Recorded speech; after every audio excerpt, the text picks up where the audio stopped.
Where's your wife and kids? Wait, you don't have any? My sister mocked me for being single. My parents laughed. Then I said, where is your money? Oh, right. I've been the one paying for everything, but that ends today. Then everything fell apart fast. Hey, Reddit. My family always saw me as the backup plan. I paid for everything while my sister just coasted, but they acted like I was just supposed to take it. Then they crossed a line I never thought they would cross. Before we get there, let me start from the beginning. I'm Alex Carter, 33, single, no kids, with a decent job in IT. I live alone in a one-bedroom apartment about 20 minutes from where I grew up. My younger sister, Riley, is 28, still living with my parents, and she's never really gotten her life together. My mom works part-time at a bakery, and my dad used to run a small handyman business, but he hasn't had steady work in years. For as long as I can remember, I've been the one they all call when things go wrong. Riley's rent? I covered it. Mom's car repairs? I sent the money. Mortgage falling behind? I wired the difference before the bank's deadline.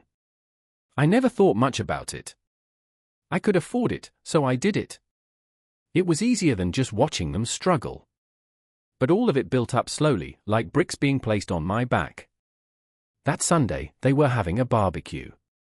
Nothing fancy, just burgers and hot dogs, with some neighbors wandering in and out. A football game was muted on the TV inside.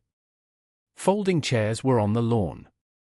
Paper plates were on the plastic table, the smell of charcoal in the air. I showed up with a bag of chips and a six-pack of soda. Riley was at the grill wearing that stupid apron she thinks is funny, the one that says, "Kiss the cook," even though no one ever does. Mom was putting out potato salad. Dad was in his lawn chair with his sunglasses on, half asleep. I sat down, made small talk with a couple of neighbors, and honestly thought it would be just another lazy Sunday. Then Riley turned around from the grill, smirking like she was about to deliver a punchline she'd been sitting on all day. "So Alex," she says, loud enough for the whole yard to hear. "When are you going to get yourself a wife and some kids?" "Oh, wait. Right. You don't have any." And it hit me wrong instantly. Not because it was clever. It wasn't. But because of how she said it, like my life was some kind of joke. Like I was the screw-up. Like she hadn't borrowed rent money from me 3 times this year alone. Mom laughed first.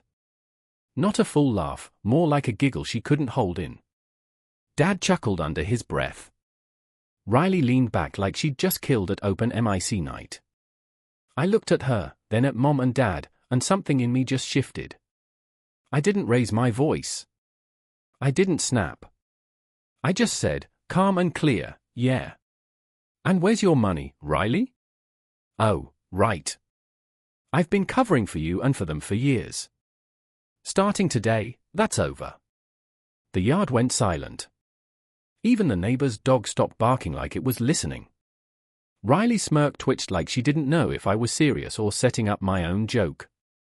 Mom froze with the potato salad spoon in her hand. Dad pushed his sunglasses up, frowning like he wasn't sure he heard me right. I stood up, tossed my empty soda can in the trash, and said, "I'll see you around."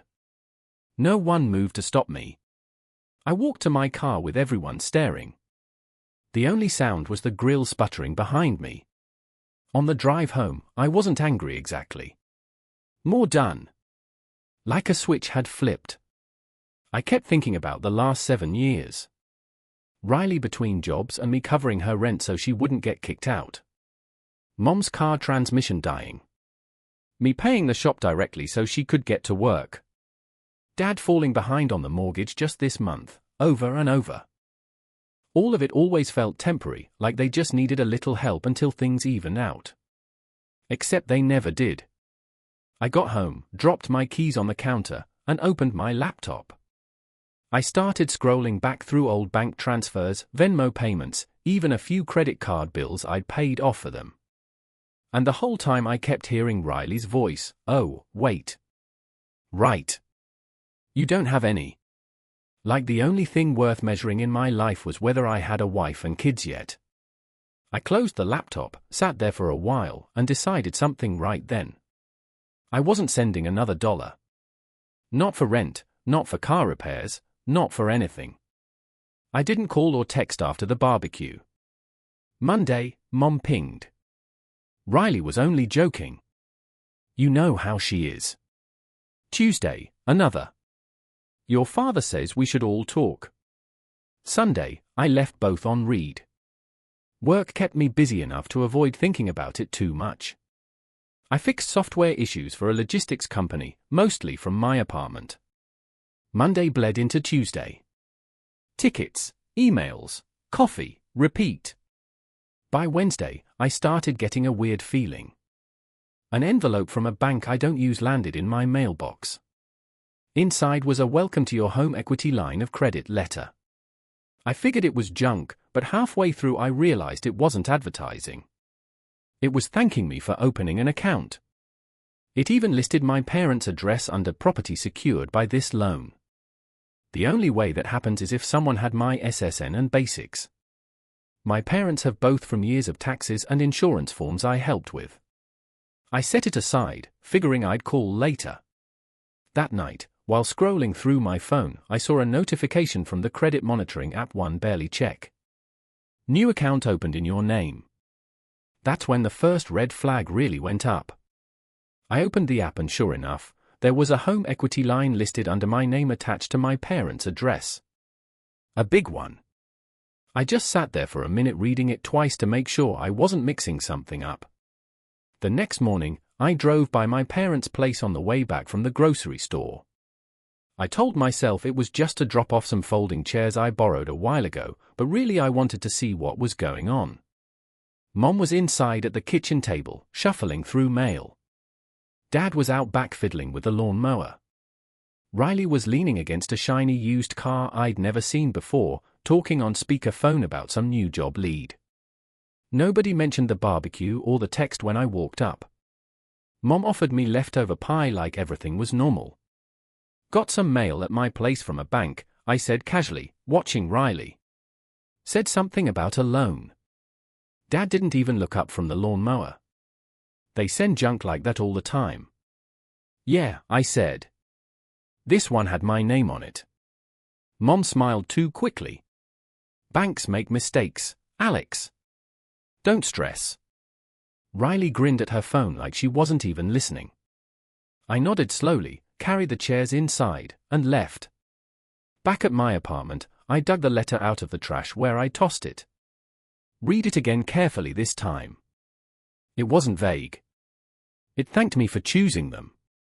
Listed a credit line amount, payment schedule, and account number. I checked the credit app once more. It was real. I started pulling my own records, bank statements, Venmo history, old email receipts, not for the new loan yet, just everything I'd paid for over the years. I made a folder on my computer called Family Stuff. Subfolders by year, screenshots, PDFs, photos of checks I found in my email archives. It was a lot of money, way more than I realized when I scribbled numbers on paper after the barbecue. While sorting, I kept thinking about that moment in the yard. Them laughing, Riley smirking. It wasn't the joke. It was how quick they were to laugh at me after years of needing my help for everything. By Friday, I was checking my credit report 3 times a day. The account sat there like a flashing sign. I called the number on the letter, asked to confirm the account details. The woman on the phone said she couldn't give me much without verifying more information, but I was listed as a co-signer. My chest tightened. I asked when the account was opened. She gave me a date, 2 weeks ago. So, the line I thought they'd cross later had already been crossed 2 weeks before the barbecue. I asked if the primary borrower was Dad. She said she couldn't disclose that. That told me enough. She suggested visiting the branch in person with ID if I thought there was an error. I didn't tell her I hadn't signed anything. Not yet. That night, Mom texted again. Family dinner Sunday. Please come. Riley sent nothing. Dad didn't call. I sat at my kitchen table staring at my laptop. Credit report on one side, bank letter on the other. 7 years of helping them, covering bills, paying for repairs, keeping them afloat, and now a loan in my name I didn't sign for. I moved every document I had into a single folder and backed it up to the cloud. If this was going where I thought it might be going, I wanted proof. I just decided I was walking into the branch Monday morning to see the paperwork with my own eyes. Monday morning, I went to the branch on the letter. The clerk checked my driver's license, then walked me to a side desk. After verifying my ID and 2 security questions, the banker pulled up my profile. He typed for a while, glanced at the screen, then at me. "You're listed as a co-signer on a home equity line tied to this address," he said, reading my parents' address. I told him I hadn't signed anything and needed to see the paperwork. He rotated the monitor and opened a scanned note for my name, my info, and a shaky version of my signature at the bottom. I asked for a copy. He said he could print it, but to dispute it, I'd have to file a fraud claim with the bank's loan department. He gave me the contact info and a packet of forms to fill out. On my way back to the car, my phone buzzed. Mom. I ignored it. She called again. Then again, I finally picked up on the 4th call. "Alex," she said, voice tight. "The bank just called your father." "Why were you down there asking questions?" "Because there's a loan in my name I didn't sign for," I said. "We didn't have a choice," she snapped. The mortgage was behind. The bank was threatening letters. "It was just paperwork, Alex. You're making it bigger than it is." "It's fraud," I said. Silence for a second. Then she said, "We're family. Family helps each other. You act like we stole from a stranger." I hung up before I said something I'd regret. They called them because he and my mom were the primary borrowers. Looping primaries is standard once an account is flagged. That evening, I drove to their house. I wasn't planning to argue. I wanted to hear them say it to my face. Mom was at the kitchen table sorting bills. Dad was in his chair with the news on low volume. Riley was sprawled on the couch scrolling through her phone like always. I dropped the packet of bank paperwork on the table. "Whose idea was this?" Dad barely looked at it. "We signed because we needed it," he said. "House comes first." "You signed my name," I said. Riley snorted without looking up from her phone. "It's not like you can't afford it, Alex. Relax." I stared at her. "It's fraud, Riley. They used my name, my credit. If payments stop, they come after me." Riley shrugged. "You're acting like we robbed a bank or something. It's just a loan." Mom finally looked up from the bills. "It bought us time. That's all we needed. We were going to tell you." "When?" I asked. "After the payments were late. After it hit my credit." She sighed like I was the one being unreasonable. "We didn't want to stress you out. You always overreact." Overreact? It was the same rotation I'd heard for years. Crisis, minimize, guilt, repeat. Dad muted the TV and leaned back. "You make good money. It's not like this ruins you. You're acting like we did this out of spite. You forged my name," I repeated slowly so they couldn't pretend they didn't understand. Mom threw her hands up. "We're trying to save the house, Alex. You want us homeless? You want Riley on the street?" Riley didn't even look up at that part. I looked straight at her. "You live here rent-free, don't you?" She grinned. "Not my fault. You like playing hero." That did it. I gathered the paperwork back into the folder. "I'm filing the fraud claim tomorrow. You've got 30 days to refinance this into your own names or deal with the bank yourselves." Mom slammed her hand on the table. "After everything we've done for you, Alex." I laughed once, sharp and humorless. "Everything you've done for me, Mom. I've paid for this place more times than I can count. I've covered Riley's rent, your car repairs, Dad's bills. I have receipts for all of it. Don't start rewriting history now. Dad's voice went low. You talk to your mother like that again and you can forget coming back here. Fine, I said. I'm done paying for everything anyway. I walked out while Mom muttered about ungrateful kids like I hadn't been bailing them out for years. I drove straight home, sat at my desk, and started filling out the fraud paperwork. I listed dates, the account number, attached the scan with the fake signature. I included my own ID for comparison. When I hit submit, I felt the first sliver of relief I'd felt in a long time. They wanted to treat me like an ATM, fine. The machine was closed. By Tuesday morning, I had the fraud paperwork filed with the bank and a folder on my laptop with every screenshot, bank transfer, Venmo payment, and email receipt from the last 7 years. It wasn't just about the forged loan anymore. I wanted a record of all the times I bailed them out because I was done letting them act like I'd imagined it. A friend from work gave me the number of a lawyer named Monica. She specialized in financial disputes, fraud cases, and property messes. I called her office, explained the situation, and had an appointment the next afternoon. Monica's office was in a converted house near downtown. No fancy skyscraper, no marble lobby, just a small waiting room with 2 chairs and a coffee pot. When she called me in, she shook my hand firmly and got right to the point. Tell me everything, she said, opening a yellow legal pad. I explained the barbecue, the joke, the years of paying for my parents and Riley, the forged loan, the phone call where my mom acted like I was overreacting. I showed her the folder with all the payments I'd made over the years. She flipped through a few pages, then set them down. Here's what we're going to do.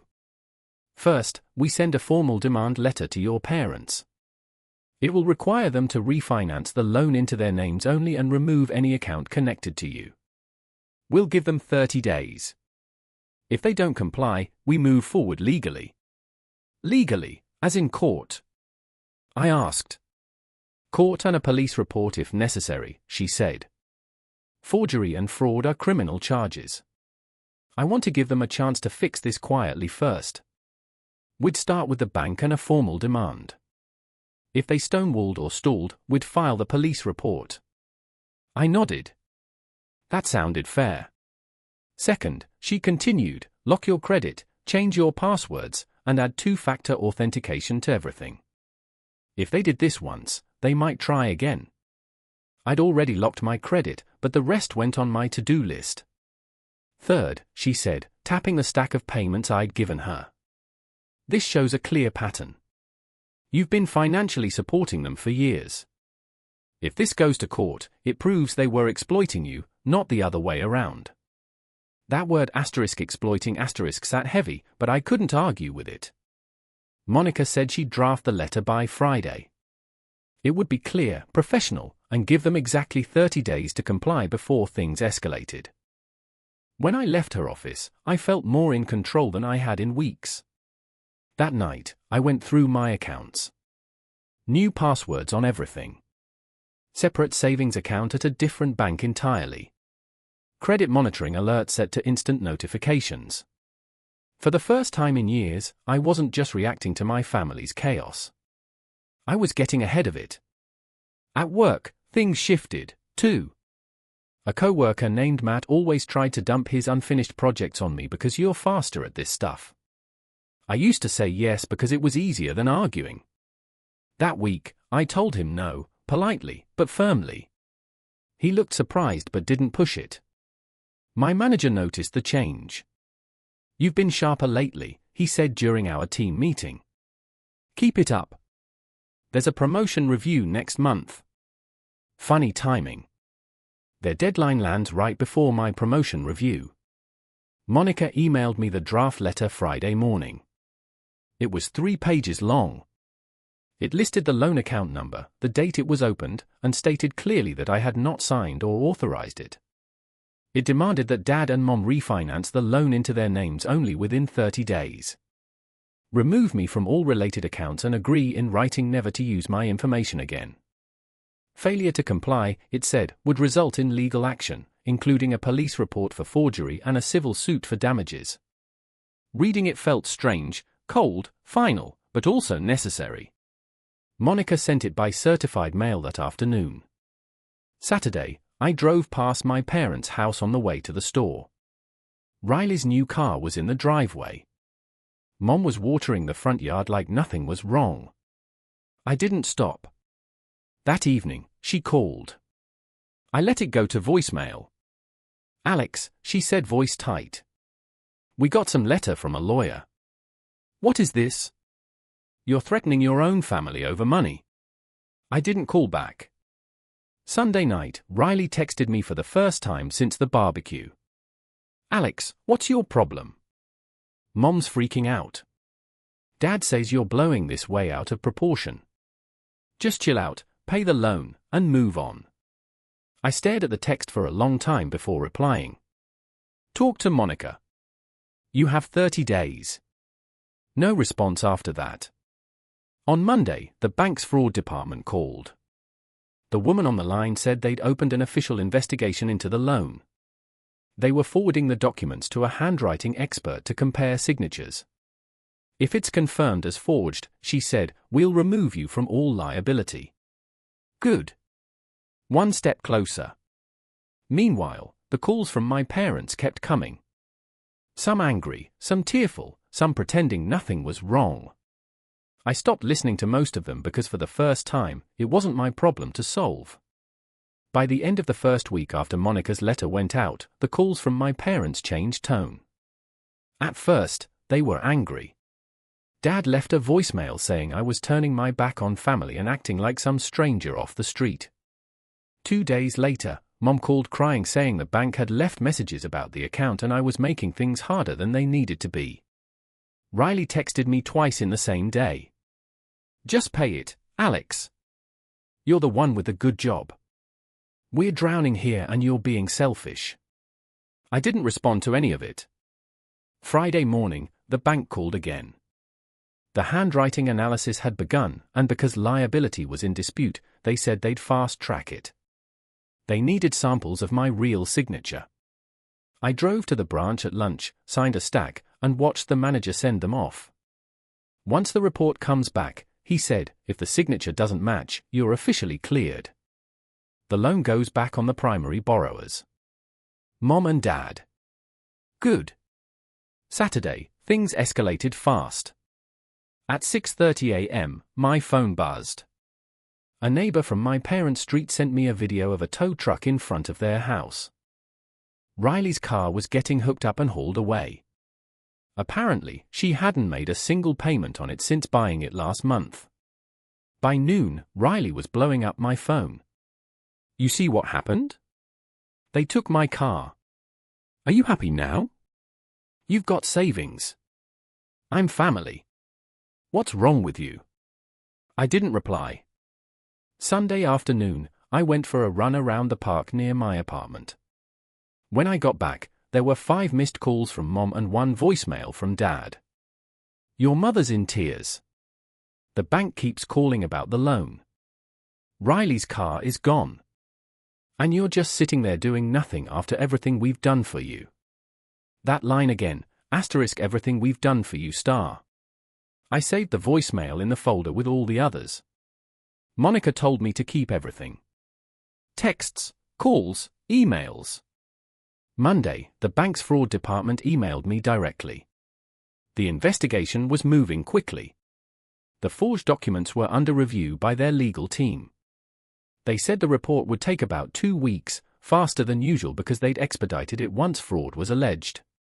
I forwarded the email to Monica. She replied within an hour. "Good. Once they clear you, we push your parents to refinance or face legal consequences.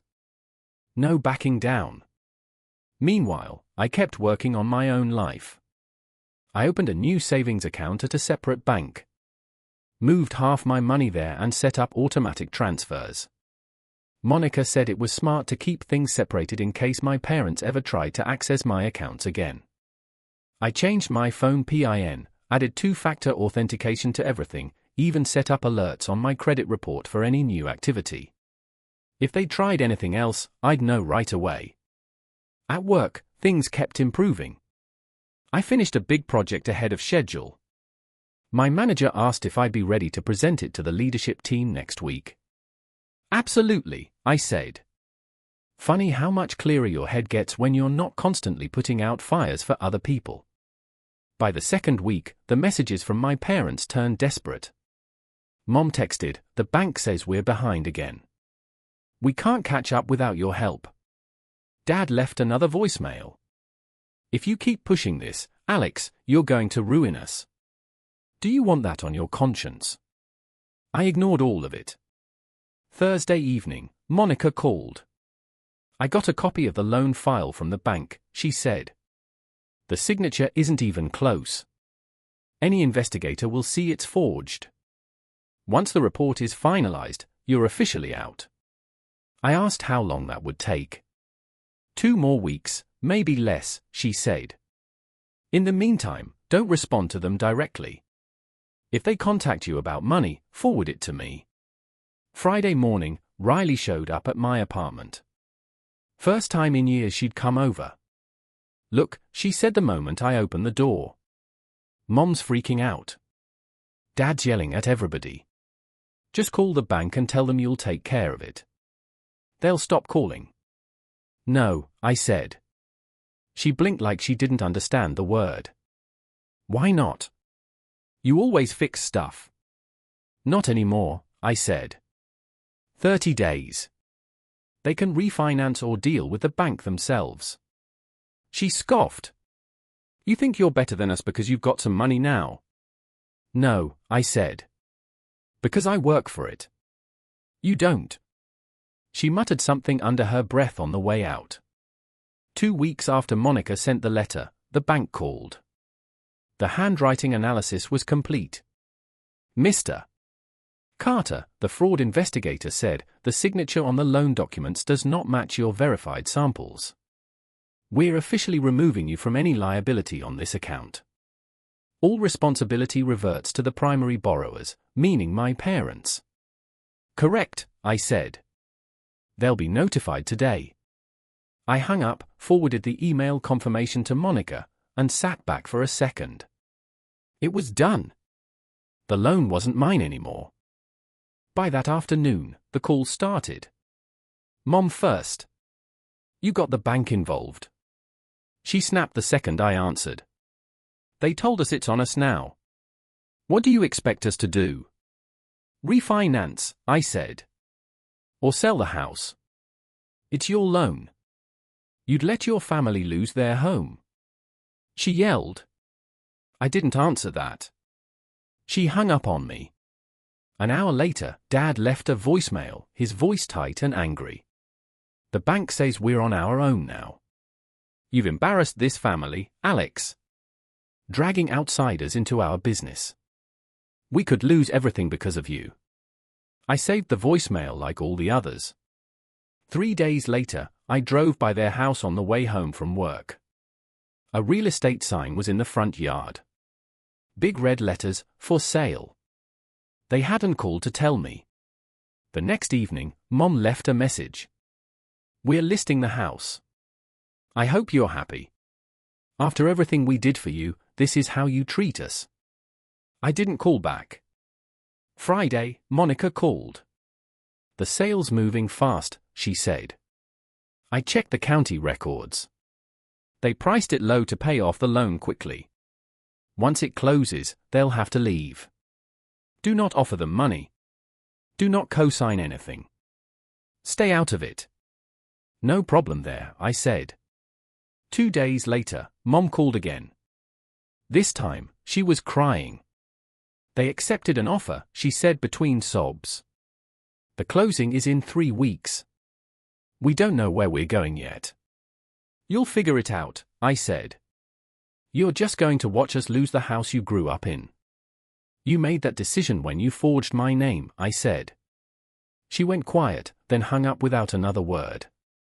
That weekend, I drove by again. Boxes were stacked in the garage. Furniture gone from the front room. The for sale sign now had a red banner across it. "Under contract." They were really leaving. Tuesday evening, Dad called. "Your mother's upset," he said.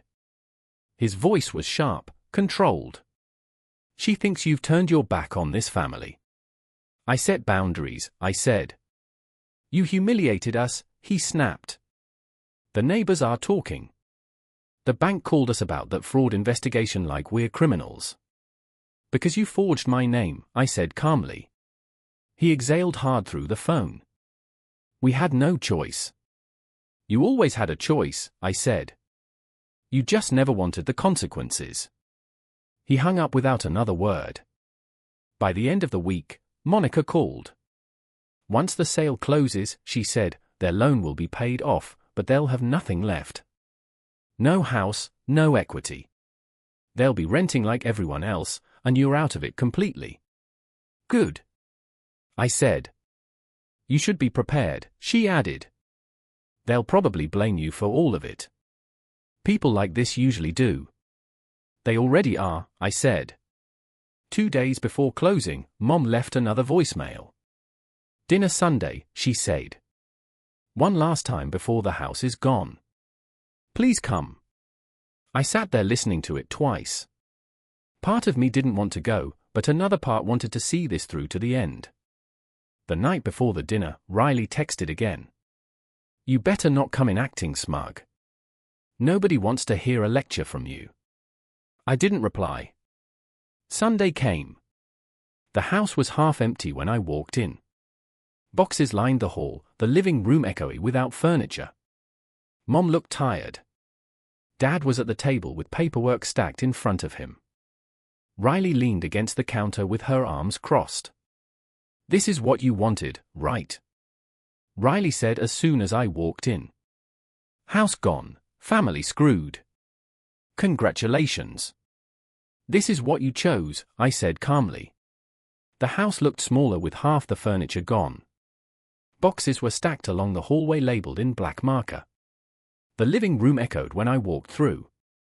Mom was at the table, eyes red, folding dish towels into a box. Dad sat across from her with the stack of closing papers, jaw tight. Riley leaned against the counter, watching me like she was waiting for a fight. "This is what you wanted, right?" Riley said. "House gone." Mom upset. Dad pissed. "Congrats, man. This is what you chose," I said. Riley snorted. "We didn't choose any of this. You backed us into a corner." I looked straight at her. "You forged my name on a loan. You had plenty of choices before that." Mom spoke up finally. "We did it to save the house. You wouldn't help us. What were we supposed to do?" "Ask," I said. "Not steal." Dad slammed his hand on the table. "You call your own parents thieves." "You forged my signature," I said evenly. "That's exactly what it is." For a moment, no one spoke. Riley broke the silence. "You've always thought you were better than everyone because you make a little money." I shook my head. "No, Riley. I just don't expect other people to fix my mess every time I screw up." Mom looked down at the table. "We're losing the house, Alex. The place you grew up in. Doesn't that mean anything to you?" "It did," I said. "Until you put me on the line for it without asking." Dad leaned forward. "We're your family. Families stick together." "Sticking together isn't the same as being used," I said. Mom's eyes filled with tears. "So, that's it. You're done with us." "I'm done paying for everything," I said. "If you want a relationship, it has to be normal. No loans, no emergencies dumped on me. Equal terms or nothing." Riley muttered under her breath. "Selfish." I looked straight at her. "I paid your rent 3 times. I bought Mom a transmission. I covered Dad's mortgage more times than I can count. All while you lived here free, acting like it was my job to clean up every mess." She didn't say anything after that. The closing papers sat in front of Dad. "We sign tomorrow," he said finally. "House is gone. We'll rent some apartment until we figure things out. That's what adults do, I said. Live within what they can afford. Mom shot me a look. Easy for you to say. You've never had to start over at our age. Because I don't gamble with what I can't pay for, I said. Her mouth opened, then shut again. We ate in silence after that. Card table in the middle of the empty room. Paper plates because the real ones were packed. No one talked much. The tension was thick enough to choke on. Halfway through, Mom said softly, "So, this is it. You walk away and leave us like this." "I'm walking away from being the safety net," I said. "Not from being your son, but I'm not carrying this family anymore. That ends tonight." Riley shoved her plate back. "You act like you're some victim. Nobody asked you to help all those times." I laughed once, sharp. "You begged, Riley. I've got the texts." She glared at me, but didn't deny it. When dinner ended, Mom stood by the counter, arms crossed. "You know we might not recover from this," she said quietly. "You will," I said. "Because you'll have to." Dad gathered the closing papers into a folder. Riley kicked at an empty box by the door. I looked around the house one last time. The wall where we marked our heights as kids was painted over. The old couch where I used to crash after late shifts was gone. The house didn't feel like home anymore, just a place with memories stacked in boxes. "This is the last time I'm coming here," I said finally. "If you want to be part of my life after this, it has to be different. No more money calls. No more emergencies dumped on me. Equal terms or nothing." Mom didn't say anything. Dad kept shuffling papers. Riley stared at the floor. I picked up my keys and headed for the door. Outside, the air was cold. My car was parked where it always had been, under the same streetlight I'd parked under 1,000 times growing up. I got in, started it, and looked at the house one last time in the mirror. Riley came out onto the porch like she was going to say something, but she didn't. She just watched as I drove away. 2 days later, Monica called. "The sale closed," she said. "Loans paid off. You're officially clear. Their problem now." I thanked her, hung up, and sat back in my chair. The house was gone. The loan was gone. The weight I'd carried for years was gone with it. That weekend, I put the binder with all the receipts, texts, and voicemails into the back of my closet. Not as a weapon, just as proof of what happened. For the first time in years, my phone was silent. No emergency calls, no guilt trips, no demands for money, just quiet. I realized I liked the quiet. I cleaned my apartment, did my laundry, bought groceries, normal stuff. For once, my life felt like mine again. When I sat down that night, I caught myself smiling without even thinking about it. Because for the first time in years, the mess wasn't mine to clean up. Funny timing. My reviews next week.